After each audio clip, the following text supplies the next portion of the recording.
Hujan turun tanpa jeda di sore itu, deras dan panjang seperti ingin mencuci segala luka dunia. Di tepi kampung Kuala Selangor, air parit meluap hingga menutupi jalan tanah. Aroma tanah basah bercampur lumpur menguar di udara.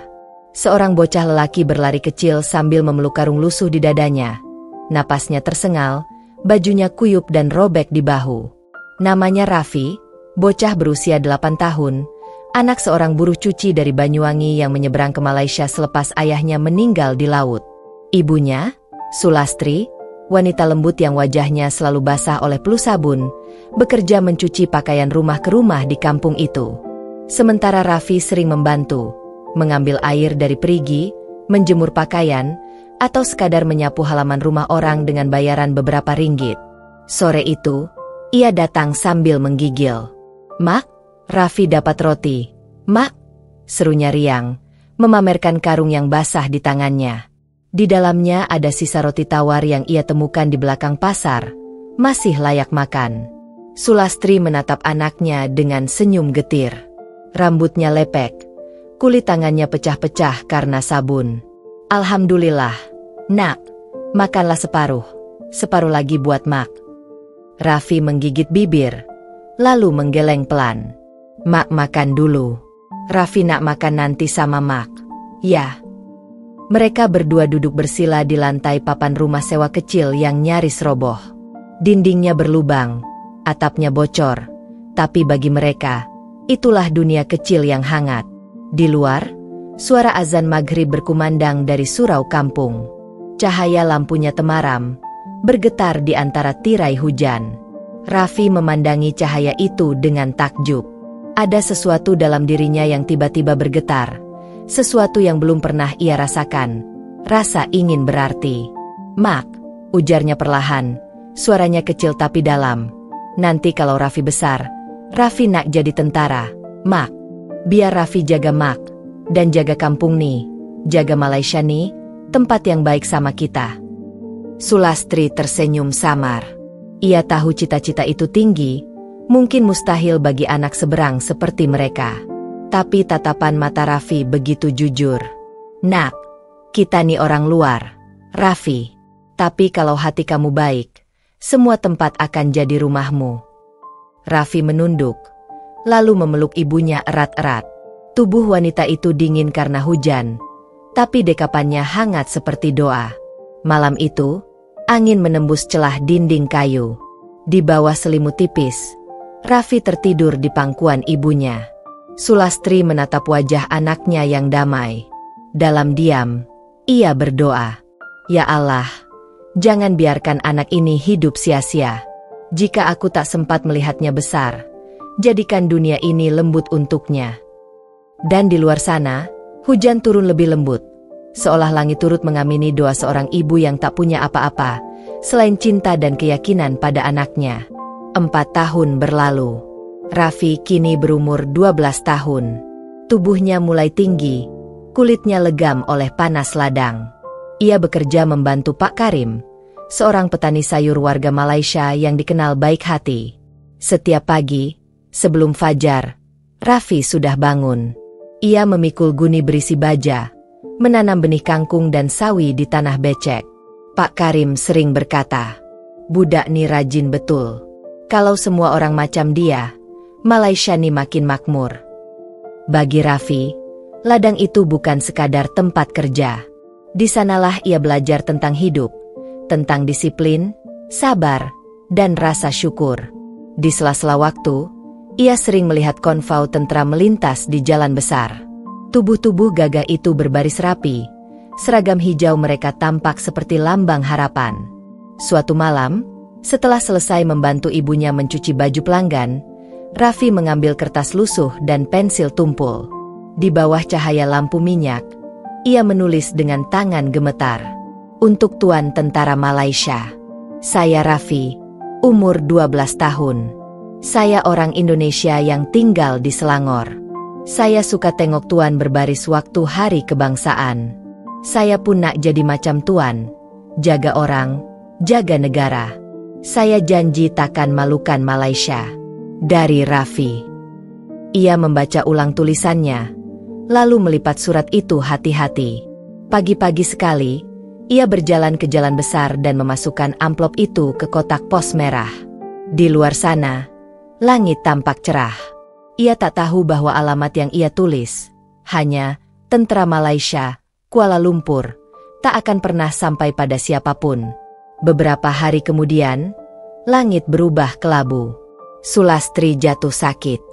Batuknya berdarah.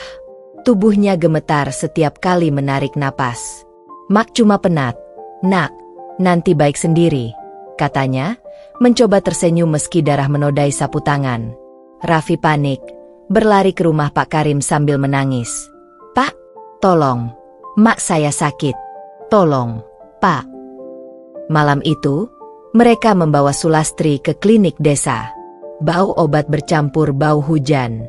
Dokter menatap mereka dengan mata sedih. Mak kamu dah lama simpan sakit nih. Nak, paru-parunya dah rosak. Raffi tertegun. Dunia seperti runtuh di matanya. Ia menggenggam tangan ibunya erat-erat. Mak, jangan tinggal Raffi. Mak janji nak tengok Raffi pakai seragam tentara. Kan? Sulastri menatapnya. Bibirnya bergetar. Dengan suara yang hampir tak terdengar, ia berbisik. Kalau mak tak sempat tengok, biar mak tengok dari langit. Ya nak. Dan malam itu, dalam keheningan yang berat, Sulastri pergi. Wajahnya tenang, seolah tidur setelah bertahun-tahun menahan lelah. Raffi memeluk tubuh ibunya yang dingin, menjerit tanpa suara. Hujan di luar turun lagi. Kali ini bukan menenangkan, tapi seperti ikut menangis. Keesokan harinya, di tanah basah belakang rumah, Raffi menabur bunga di atas pusara ibunya. Pak Karim berdiri di belakang, bahunya bergetar. Mulai sekarang, kau ikut aku, Raffi. Kau anak aku juga. Dan di hadapan nisan sederhana itu, bocah 12 tahun itu bersumpah dalam hati. Aku tak akan sia-siakan hidup ini. Aku akan jadi tentara Malaysia, meski aku lahir bukan di sini. Tahun-tahun berjalan. Raffi kini remaja.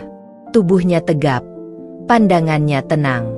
Ia menuntut ilmu di Sekolah Menengah Kebangsaan Kuala Selangor, tempat yang menjadi saksi bagaimana anak seberang itu perlahan diterima oleh masyarakat. Setiap pagi, ia bangun sebelum subuh, membantu Pak Karim memetik sayur untuk dijual ke pasar. Setelah itu, ia berlari ke sekolah dengan baju seragam yang warnanya mulai pudar. Tapi tak sekalipun ia mengeluh. Raffi dikenal sebagai pelajar disiplin dan sopan.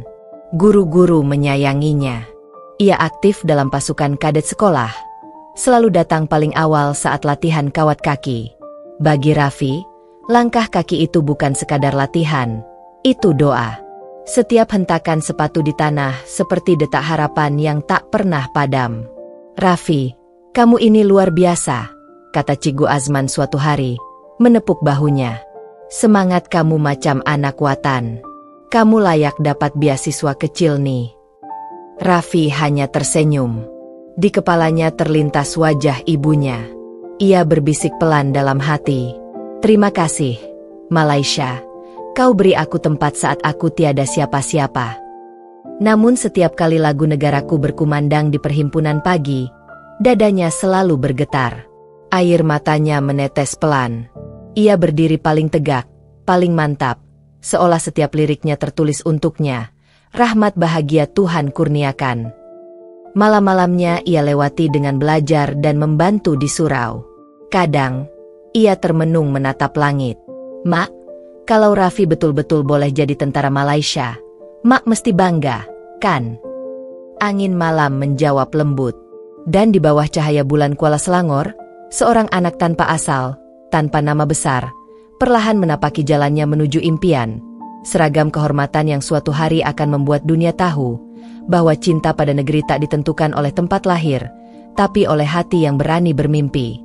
Langit Kuala Selangor siang itu berwarna kelabu. Angin membawa debu dari ladang yang kering, dan di kejauhan, suara burung murai seperti menyanyikan lagu yang pilu. Di hadapan bangunan rekrutmen Tentara Darat Malaysia, Raffi, kini berusia 18 tahun, berdiri dengan dada berdebar. Ia mengenakan kemeja putih sederhana, rambutnya disisir rapi, sepatu pinjaman dari Pak Karim berkilat karena digosok dengan sabun. Hari itu seharusnya menjadi hari paling bahagia dalam hidupnya. Hari ketika mimpinya mulai menjadi nyata. Petugas di meja pendaftaran menatap dokumennya, lalu mengerutkan dahi. "Maaf, kamu bukan warga negara Malaysia," katanya datar. "Kami tak boleh terima pendaftaran kamu." Kata-kata itu menampar Raffi seperti kilat di siang bolong. "Bukan warga negara?" suaranya serak. "Tapi saya lahir di Indonesia, tapi saya dah tinggal di sini dari kecil. Malaysia rumah saya." Petugas itu hanya menghela napas. "Saya faham, tapi undang-undang tetap undang-undang. Maafkan kami." "Ya." Raffi menunduk. Tangannya menggenggam lembaran kertas hingga kusut. Ia keluar perlahan, menahan air mata yang mendesak keluar. Di luar, langit mulai gelap, dan hujan turun dengan deras, seperti hari ketika ibunya meninggal. Ia berjalan tanpa arah, lalu berhenti di bawah pohon rambutan di ladang belakang rumah Pak Karim. Daun-daunnya meneteskan air, membasahi rambutnya yang hitam. Ia menatap langit dengan mata yang nyaris kosong. "Mak, kenapa dunia selalu tutup pintu bila Raffi dah sampai di depan?" bisiknya lirih. Tak lama kemudian, langkah berat terdengar di belakangnya. Pak Karim datang membawa payung. Lelaki tua itu menatap anak muda di depannya dengan mata penuh kasih. "Raffi, jangan putus asa. Nak, kalau bukan jadi tentara, kau masih boleh jadi pelindung. Dengan cara lain. Kau dah banyak tolong orang. Tolong kampung nih." Raffi menggeleng. Air mata bercampur air hujan di wajahnya. "Pak, itu cita-cita saya. Satu-satunya impian yang saya simpan sejak mak meninggal. Saya janji nak jaga negeri ini. Jaga Malaysia macam saya jaga mak dulu." Pak Karim terdiam lama, lalu meletakkan tangannya di bahu Raffi. "Kalau begitu, kita coba uruskan kewarganegaraan kau, Raffi. Kau udah lama di sini. Malaysia pun tahu siapa yang betul-betul cintakan negara ni. Percayalah, nak, kalau rezeki kau di sini, takkan ada siapa boleh halang." Raffi hanya mengangguk pelan. Matanya menatap ladang yang basah, seperti memandang jauh ke masa depan yang masih kabur. Tapi di dalam hatinya, nyala kecil itu belum padam. Nyala yang dulu dinyalakan oleh doa seorang ibu di malam hujan.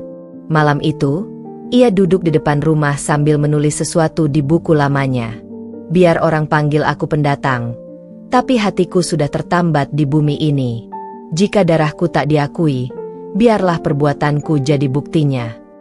Dan di balik tirai hujan malam Kuala Selangor, luka lama itu berdarah kembali. Tapi kali ini, dari luka yang sama, tumbuh keberanian baru. Waktu berjalan seperti aliran sungai yang tak pernah berhenti. Raffi kini berusia 23 tahun. Ia bekerja sebagai sukarelawan rela, membantu penduduk kampung setiap kali bencana datang. Kadang ia ikut mengatur lalu lintas saat banjir, kadang menolong warga tua keluar dari rumah mereka yang terendam. Setiap kali ia melihat seragam kehijauan rela itu di tubuhnya, hatinya bergetar. Ia belum menjadi tentara, tapi ia merasa sudah sedikit mendekat. "Raffi ini bukan orang biasa," kata orang-orang kampung. "Kalau ada musibah, dia yang pertama datang." Dan benar, Raffi tidak pernah menunggu panggilan. Saat banjir besar melanda Kuala Selangor tahun itu, ia mengangkat anak-anak kecil ke perahu, menenangkan ibu-ibu yang panik, bahkan mengevakuasi seekor lembu yang hampir hanyut. Pak Karim memandangnya dari jauh dengan bangga. "Budak ni dah lebih Malaysia dari ramai orang lahir sini," katanya pada ketua kampung. Bertahun-tahun perjuangan itu akhirnya sampai pada satu pagi yang menggetarkan. Sebuah surat bersampul putih berlogo Kementerian Dalam Negeri Malaysia tiba di tangan Raffi. Surat itu ringan di genggaman, tapi berat bagi jantungnya yang berdetak tak menentu. Ia membuka perlahan, matanya menelusuri setiap baris kata.